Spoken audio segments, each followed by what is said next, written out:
तुम्हालाही मेदाच्या गाठींचा त्रास आहे का? लायपोमा आपण बघतो की काही जण सांगतात माझ्या अंगावरती अशी टेंगळं आलेली आहेत, मेदाच्या गाठी आहेत। बघा, आपल्या शरीरामध्ये सप्तधातू आहेत, रस, रक्त, मांस, मेद, अस्थि, मज्जा आणि शुक्र।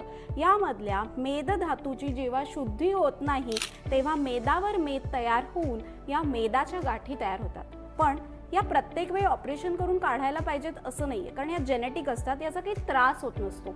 पण काही वेळेला माझ्याकडे अशीच एक जी पेशंट आलेली ती सांगत होती की तिच्या रिस्टवरच ती गाठ होती, त्यामुळे तिला हँड मूवमेंट करताना प्रॉब्लेम होत होता।